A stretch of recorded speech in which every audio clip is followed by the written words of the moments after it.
Fifth question है, when the bolts are subjected to reversal of stresses the most suitable type of bolt is. इसमें सवाल में था कि अगर बोल्ट पर लगने वाला जो स्ट्रेस है अगर रिवर्सिबल है तो नीचे दिए गए चार ऑप्शन में से कौन सा जो बोल्ट होगा वो इस डेफिनीशन के हिसाब से सही होगा। HSFG बोल। H S F G. तो इसमें जैसा कि पता है आपको कि इसमें HSFG बोल्ट आता है, पर बाकी हम ऑप्शंस को नेग्लेक्ट कैसे करें, इसके लिए बाकी सब बोल्ट के बारे में भी जानना थोड़ा जरूरी है। जैसे कि ब्लैक बोल्ट की अगर हम बात करें जा करके, तो ये क्या बेसिक टाइप का बोल्ट है, अनफिनिश टाइप का बोल्ट है। और यह जो बेस करता है सीयर और बियरिंग पर बेस करता है। जनरली इसमें इसमें खतरा होता है कि ये स्लिप हो सकता है और डायनामिक लोड अगर इसके ऊपर पड़ेगा तो इस आपको लूज भी होने की संभावना रहती है। इस तरह के ब्लैक बोल्ट में खासियत होती है। दूसरा होता है ऑर्डिनरी बोल्ट। ये भी ब्लैक बोल्ट की तरह ही सिमिलर होता है, पर ब्लैक बोल्ट से इसके टॉलरेंस थोड़े से ज्यादा होते हैं। ठीक है, ये भी सीयर और बियरिंग पर डिपेंड करता है और ये भी डायनामिक लोड को बियर करने की क्षमता इसमें ज्यादा नहीं है। और तीसरा टाइप का बोल्ट था टर्न एंड फिटेड बोल्ट। दो ये जो प्रिसाइजली है ये मशीन बोल्ट एक प्रकार का है, और जो कि रिम्ड होल में इस्तेमाल किया जाता है। ये सीयर और अलाइनमेंट के लिए तो सुटेबल है, लेकिन यह भी जो है HFCG के मुकाबले में अगर किया जाए तो उससे थोड़ा सा लोअर आता है। ये भी बियरिंग पर डिपेंड करता है। तो और चौथा जो HSFG बोल्ट है जो बेसिकली रिवर्सिबल लोड के लिए बिल्कुल फिट बैठता है। तो इन चारों ऑप्शंस में से HSFG बोल्ट सबसे सुटेबल इसमें आंसर है। नेक्स्ट क्वेश्चन है, the ratio of lateral strain to linear strain is known as. जिनको भी डेफिनेशन इनका मालूम होगा या फॉर्मूले के बारे में अगर आपको पता है तो आपको पता होगा कि ये Poisson ratio Poisson. Poisson. Definition है, lateral strain upon linear strain. अगर हम बाकी इसके बारे में डिटेल्ड में अगर समझना चाहें तो पॉइजन रेशियो बेसिकली जो इसका डेफिनेशन है उसके हिसाब से कि ratio of lateral strain to linear या एक्सियल स्ट्रेन। ठीक है, ये किसी मटेरियल के कॉन्सेप्ट में डिफाइन होता है। इनमें लैटरल स्ट्रेन का मतलब क्या हुआ, स्ट्रेन का मतलब होता है डिफॉर्मेशन। तो जो स्ट्रेन परपेंडिकुलर अप्लाइड फोर्स के परपेंडिकुलर में जो डिफॉर्मेशन होता है वो लैटरल स्ट्रेन होता है। और अप्लाइड फोर्स के अलोंग में यानी सेम डायरेक्शन में जो स्ट्रेन डेवलप होता है उसे लीनियर स्ट्रेन कहा जाता है। और इन दोनों के कंपैरिजन करने के बाद जो नंबर्स आते हैं उसे पॉइसन रेशियो के तौर पर जानते हैं। इसमें अगर कुछ टिपिकल वैल्यूज को हम समझना चाहें तो मेटल में यह टिपिकल वैल्यू जो होती है 0.25 से लेकर के 0.35 के बीच में आती है। वहीं अगर रबड़ में देखें तो नियर अबाउट 0.05 के बीच में आती है। और जो कुछ ब्रिटल मटेरियल्स होते हैं जैसे कि कंक्रीट होते हैं, सेरेमिक्स होते हैं, इनमें पॉइसन रेशियो लेस देन 0.2 आता है। नेक्स्ट क्वेश्चन है seventh number, plasticity index of any soil. तो प्लास्टिसिटी इंडेक्स के बारे में अगर हम जानते हैं तो आप इस क्वेश्चन को आसानी से बना पाइएगा। Liquid limit minus plastic limit, PL equals to LL minus PL होता है। थोड़ा डिटेल में अगर इसे समझते हैं तो हम कह सकते हैं कि प्लास्टिसिटी लिमिट जो होता है वास्तव में एक जस्ट प्रकार का न्यूमेरिकल वैल्यू है, यानी कि इसका रिप्रेजेंटेशन हम न्यूमेरिकल वैल्यू के तौर पर करते हैं। और यह सॉइल मैकेनिक्स का पार्ट है। इसका उपयोग करते हैं जो मॉइस्चर कंटेंट कितना है इसको डिफाइन करने के लिए किया जाता है, जिसके हिसाब से भी सॉइल कैसा बिहेव करता है। तो इसका फॉर्मूला बन के आता है कि प्लास्टिक लिमिट बराबर LL यानी कि लिक्विड लिमिट माइनस PL यानी कि प्लास्टिक लिमिट। इसमें कुछ जो फाइन ग्रेन्स के आधार पर इनकी जो वैल्यूज निकल करके आती है कि अगर प्लास्टिक लिमिट की वैल्यू, जैसा कि बताया कि यह न्यूमेरिकल वैल्यू को रिप्रेजेंट करता है, अगर इसका न्यूमेरिकल वैल्यू अगर 7 से अगर कम आता है तो यह लो प्लास्टिसिटी को डिफाइन करेगा, यानी सिल्टी सॉइल है। अगर प्लास्टिसिटी इंडेक्स 7 से लेकर के अगर 17 तक अगर आ रहा है तो यह मीडियम प्लास्टिसिटी को बताएगा। और इस प्रकार का जो सॉइल होता है वो टिपिकली जो होता है वो क्लेई सॉइल्स होते हैं। और जब अगर इसकी वैल्यू 17 से ज्यादा आती है तो हाई प्लास्टिसिटी होती है, माने कि बिल्कुल ही ये क्लेई सॉइल होगा, हाईली क्लेई सॉइल होगा या एक्सपेंसिव सॉइल होगा। तो हम प्लास्टिसिटी इंडेक्स से संबंधित इन जो टर्म्स हैं इनका इस्तेमाल भी दूसरे सवाल को बनाने में हम कर सकते हैं। जैसे कि नीचे में जो वैल्यूज दी गई थी इन पर भी सवाल पूछा जा सकता है कि लो प्लास्टिसिटी कब होगा, मीडियम प्लास्टिसिटी कब आएगी, जैसे सॉइल की अगर ये वैल्यू दी हुई है, या हाई प्लास्टिसिटी कब आएगी। हमारा अगला सवाल है कि value of Froude number for critical flow in any open channel should be. कल हम शायद इसमें इस संबंध में कुछ बात भी कर रहे थे, एक सवाल में आया भी था डिस्कशन में। तो value of Froude number for the critical flow in open channels होते हैं। तो क्रिटिकल में हमेशा जो होता है, ये जब एक इसकी वैल्यू निकल के आएगी बराबर एक हो जाएगा। तो इसमें बेसिकली तीन ही वैल्यू होते हैं, एक के बराबर, एक से कम और एक से ज्यादा। जैसा कि आप यहाँ पर स्क्रीन पर अगर देखें तो आपको दिखाई पड़ेगा कि एक तो फ्रॉडेड नंबर डायमेंशन लेस होता है। अगर परीक्षा में कभी पूछ दिया गया कि फ्रॉडेड नंबर्स का डायमेंशन क्या है, तो उसमें कई डायमेंशन अगर मैं दिए हुए हैं, नॉन ऑफ दीज है, ऐसे क्वेश्चन कभी कभी आते हैं। ठीक है, तो उस तरह के सवालों को बनाने में आपको ध्यान रखना पड़ेगा कि ये डायमेंशन लेस है, और यह ओपन चैनल फ्लो में के लिए इसको यूज करते हैं, उनको क्लासीफाई करने के लिए। जब इसकी वैल्यू एक से कम होती है फ्रॉडी नंबर की, तो इसे सब क्रिटिकल फ्लो कहा जाता है, जिससे कि अन्य एक और नाम है ट्रैंक्विल फ्लो। अगर जब इसकी वैल्यू वन होती है तो इसे क्रिटिकल फ्लो कहते हैं, और जब इसकी वैल्यू एक से ज्यादा होती है तो सुपर क्रिटिकल फ्लो कहा जाता है, यानी कि इसे रैपिड फ्लो के नाम से भी जानते हैं।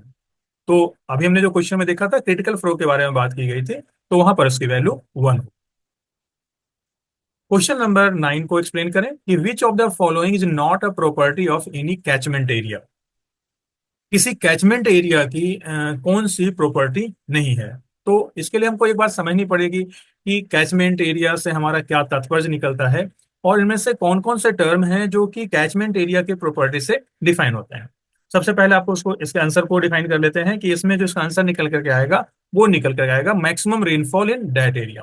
क्यों निकल करके आएगा उसको डिस्क्राइब करते हैं। कि जनरली जो कैचमेंट एरिया है, जिसे कि हम ड्रेनेज बेसिन के तौर पर जानते हैं, ये बेसिकली ज्योग्राफिकल एरिया ड्रेनिंग को रिप्रेजेंट करता है, या स्ट्रीम के ड्रेनिंग एरिया को रिप्रेजेंट करता है। तो यहाँ पर जो जो सारे के सारे प्रॉपर्टी आपको ऑप्शन वन, ऑप्शन टू और ऑप्शन थ्री में दिए हुए हैं, यहाँ इसकी फिजिकल प्रॉपर्टी से जब कंपेयर करेंगे तो मालूम चलेगा कि जो फर्स्ट, सेकंड और थर्ड जो तीनों प्रॉपर्टी है, वह वास्तव में इनकी फिजिकल प्रॉपर्टी को डिफाइन करता है। वही मैक्सिमम रेनफॉल जो है, वो कैचमेंट एरिया की प्रॉपर्टी है ही नहीं, वो जस्ट एक क्लाइमेटिक फैक्टर है, जिसका कि कैचमेंट एरिया से कोई लेना देना ही नहीं है, उससे कोई संबंध उसका नहीं है। इसलिए उसका जवाब मैक्सिमम रेनफॉल लिया गया है, क्योंकि बाकी तीन जो ऑप्शन हैं वो फिजिकल या ज्योमेट्रिकल प्रॉपर्टी को डिफाइन करते हैं, जबकि जो ऑप्शन फोर है मैक्सिमम रेनफॉल, वो उनमें से किसी भी फिजिकल या ज्योमेट्रिकल प्रॉपर्टी को डिफाइन नहीं करता है। वह जस्ट एक क्लाइमेटिक फैक्टर है, और जो कि इनसे संबंध नहीं। क्वेश्चन नंबर 10 है हाइड्रोग्राफ। हाइड्रोग्राफ एक प्रकार का ग्राफ है जो किनके बीच में रिलेशन को दर्शाता है। यहाँ बात हो रही है हाइड्रोग्राफ। तो हाइड्रोग्राफ, जैसे कि हम एक हाइड्रो से तो आप समझ रहे हो कि यह पानी से संबंधित है, पर बेसिकली ये ये संबंधित है। एक प्रकार चार्ट बनेगा एक्स एक्सिस और वाई एक्सिस में, जिसमें हम इसमें से जो दिए गए दो टर्म्स दिए हुए हैं, दोनों को एक्स एक्सिस और वाई एक्सिस पर डिफाइन करके एक ग्राफ को रिप्रेजेंट करेगा, और दोनों के बीच में एक रिलेशन भी क्रिएट होना चाहिए। तो ऑप्शन में से इसका आंसर है डिस्चार्ज एंड टाइम। कैसे है वो आगे देखते हैं। Hydrograph is a graphical representation of river discharge यानी flow rate with respect to time. तो इसे हम हाइड्रोलॉजी में पढ़ते हैं, तो एक्स एक्सिस में हम इसको टाइम को डिफाइन करते हैं, और वाई एक्सिस में डिस्चार्ज को डिफाइन करते हैं। जनरली इसे जो रिप्रेजेंट किया जाता है क्यूमेक्स में किया जाता है। अब यहाँ पर बात निकल करके आती है कि बाकी के तीन ऑप्शन क्यों गलत होंगे। जैसे पहला ऑप्शन जो है वो कैचमेंट एरिया ऑन टाइम का है। तो कैचमेंट एरिया एक फिक्स्ड एरिया कहलाता है, और जब आप ग्राफ पर रिप्रेजेंट कर रहे हैं तो इनमें टाइम के ऊपर से इनको जो प्लॉट नहीं किया जा सकता है, उसके बाद रिलेशन ही नहीं बनता है। दूसरा है return period in time. Return period जो है एक स्टैटिस्टिकल मेजर है, और जिसका इस्तेमाल की हाइड्रोग्राफिक्स में नहीं किया जाता है, इसलिए ये ऑप्शन भी यहाँ पर से निकल के रह चला जाएगा। तीसरा था मैक्सिमम रेनफॉल और टाइम। मैक्सिमम रेनफॉल, रेनफॉल जो है वो हाइड्रोग्राफ के अंतर्गत में आता है, हाइड्रोग्राफ के अंतर्गत में नहीं आता है, इसलिए यह ऑप्शन भी हमारे सवाल के साथ नहीं जुड़ता है। तो सिर्फ एक ही ऑप्शन जुड़ता है जिसमें डिस्चार्ज और टाइम के साथ रिलेट करता है, इसलिए वही सिर्फ एक ऑप्शन सही निकल के आ रहा है। क्वेश्चन नंबर 11 है कि ऑर्थोडोलाइन टेस्ट किस चीज के चेकिंग करने, किस चीज के कंसेंट्रेशन को चेकिंग करने के काम में लाया जाता है। आपको डिफरेंट ऑप्शंस दिए हैं ऑर्थोडोलाइन टेस्ट के लिए जो दिया गया है कॉन्सेंट्रेशन के लिए। तो यहाँ पर चार ऑप्शन है, डिजोल्व ऑक्सीजन के कंसेंट्रेशन के लिए, या रेजिडुअल क्लोरीन के, या बायोकेमिकल ऑक्सीजन डिमांड के लिए, या डोज ऑफ द कोगुलेंट के लिए। तो यहाँ रेसिड्यू का पर पॉइंट आएगा सब। एसिडिल क्लोरीन पर। हाँ, तो यहाँ पर होगा कि ऑर्थोटोलिडीन टेस्ट जो हम करने वाले हैं इसमें रेजिडुअल क्लोरीन के लिए सिस्टम में किया जाता है। डिटेल्ड में अगर थोड़ा हम पढ़ लें तो ऑर्थोटोडोलिन जो टेस्ट होता है वो क्लोरीमेट्रिक टेस्ट होता है। ठीक है, इसमें बेसिकली हम रेजिडुअल क्लोरीन के वाटर में जो कंटेंट में जो क्लोरीन होता है उसके बारे में टेस्ट करने के लिए किया जाता है। जब यह रिएक्ट करता है क्लोरीन के साथ में जो पानी में जो घुला हुआ होता है तो एक प्रकार का येलो कलर डिस्प्ले करता है, और उसका जो येलो कलर का इंटेंसिटी है उसी से मालूम चलता है कि क्लोरीन का कंसेंट्रेशन क्या है। ठीक है, एक सामान्य टाइप का टेस्ट है जिसे कि बड़ी आसानी से किया जा सकता है।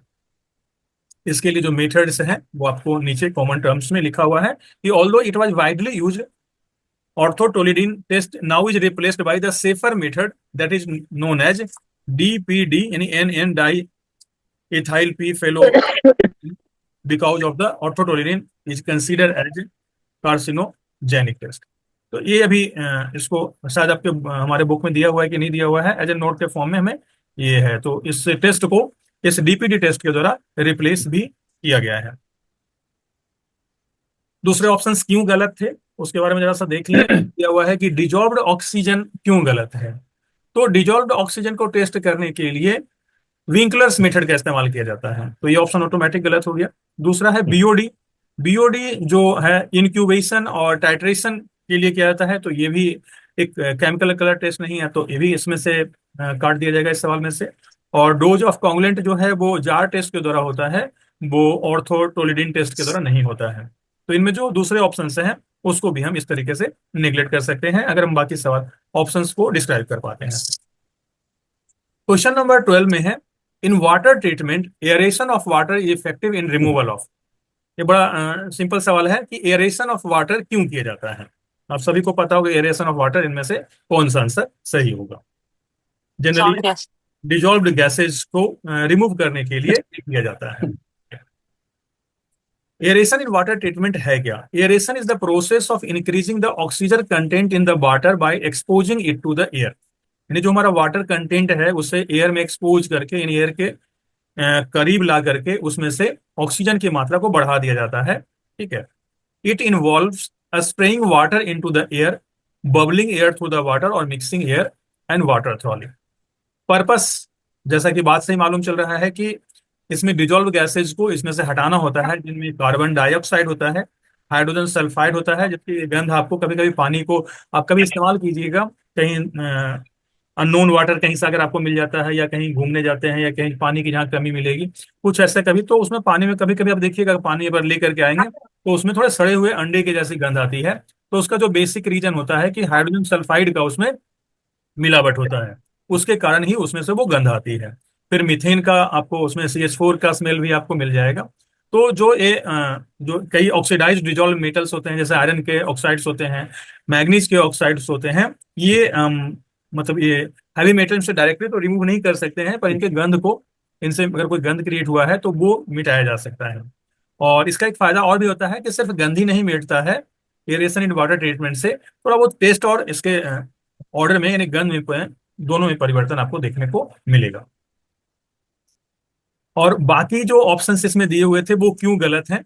जैसे heavy metal requires chemical precipitation और एडसोर्प्शन मेथड। दूसरा वायरस था कि virus are remove through the disinfection, और bacteria is eliminated by the chlorination या अल्ट्रावायलेट और फिल्ट्रेशन। तो ये हम जवाब को बाकी तीन को हम क्रॉस कर सकते हैं, सिर्फ डिजॉल्व गैसेज ही इसमें से सही जवाब निकल करके आता है। एक 13 नंबर का सवाल है, इसमें पूछा गया था कि COD value are generally comparison किया गया है बीओडी वैल्यू से। अगर किसी सेम सैंपल को लिया जाए तो सीओडी वैल्यूज और बीओडी वैल्यूज में क्या रिलेशन होता है। जवाब अगर पता है तो आप कह सकते हैं कि भाई ये हायर देन बीओडी वैल्यू होता है, पर इसको ये सिर्फ हम याद करने से तो हमारा काम चलेगा नहीं, क्योंकि जब इसी से रिलेटेड दूसरे सवाल जब पूछे जाएंगे तो वहां पर ये सीओडी क्या है, बीओडी क्या है, इन सब चीजों पर ध्यान देना पड़ेगा। तो बीओडी का मतलब क्या होता है? बीओडी का मतलब होता है बायोकेमिकल ऑक्सीजन डिमांड, वहीं सीओडी का मतलब होता है केमिकल ऑक्सीजन डिमांड। दोनों में देखिए बड़ा सिंपल है, बी में बायोकेमिकल है और सी में केमिकल है। यहाँ पर आप स्क्रीन पर देख पा रहे होंगे कि इसका डेफिनेशन बहुत क्लियर लिखा हुआ है कि measures the amount of oxygen required by the micro organism to break down organic matter under aerobic condition. यानी कि जब भी कभी माइक्रो ऑर्गेनिज्म को, अगर किसी ऑर्गेनिक मैटर को ब्रेक करना है, जो कि एरोबिक कंडीशन में ही किया जा सकता है, तो वहां पर जितनी अमाउंट ऑफ ऑक्सीजन चाहिए वो बताता है कि बायो बीओडी की वैल्यू बताता है। जनरली इसकी जो वैल्यू जो मेजर की जाती है वो 20 डिग्री सेल्सियस पर 5 दिन के पीरियड में डिफाइन करने के बाद ही इसको टेस्ट हो पाता है। और यह है जो इंडिकेट करता है biodegradable portion of the organic matter, यानी कोई ऑर्गेनिक मैटर है उसका कितना पोर्शन बायोडिग्रेड हो सकता है, ये बीओडी वैल्यू से होता है। दूसरा रहा है COD value, chemical oxygen demand method, measures the total oxygen required to chemically oxidise. यहाँ पर केमिकली किसी को अगर ऑक्सीडाइज करना है तो उसके लिए कितना ऑक्सीजन की रिक्वायरमेंट है, वो केमिकल ऑक्सीजन डिमांड मेथड से किया जाता है। ये दोनों ही केसेज में एप्लीकेबल है, बायोडिग्रेडेबल के लिए भी और नॉन बायोडिग्रेडेबल के लिए। यह एक स्ट्रॉन्ग इसके लिए जरूरत पड़ती है केमिकल ऑक्सीडेंट की, जिसमें सिंपली हम पोटेशियम डाइक्रोमेट जैसे को हम यूज कर सकते हैं।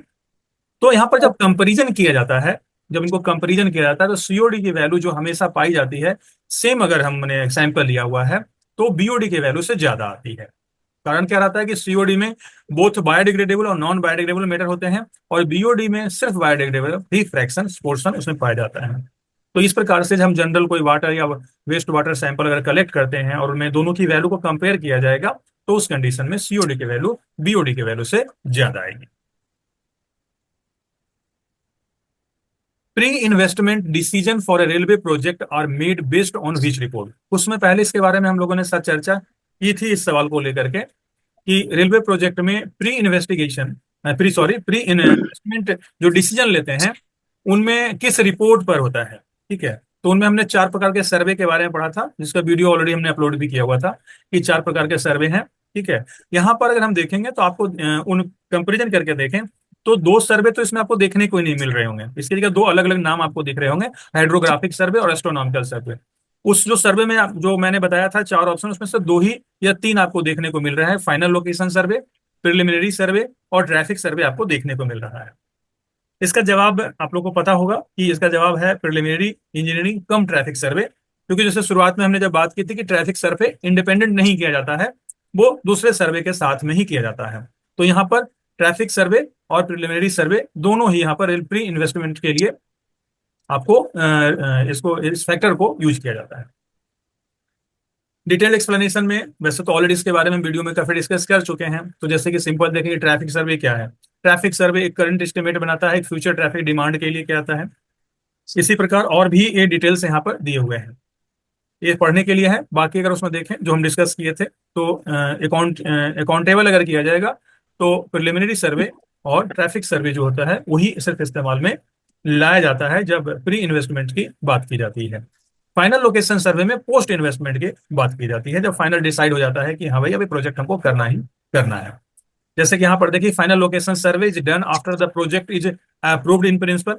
हाइड्रोग्राफिक सर्वे ये तो वाटर बॉडीज के साथ है, तो यहाँ पर इसका कोई मतलब ही नहीं निकलता है। और एस्ट्रोनॉमिकल सर्वे वो प्रैक्टिकल इंजीनियरिंग पर्पज के लिए अब आउटडेटेड हो चुका है, तो यहाँ पर जो सही रिजल्ट निकल के आया वो प्री इन्वेस्टमेंट डिसीजन के लिए प्रिलिमिनरी सर्वे, इंजीनियरिंग सर्वे और ट्रैफिक सर्वे को ही इसका राइट आंसर होगा।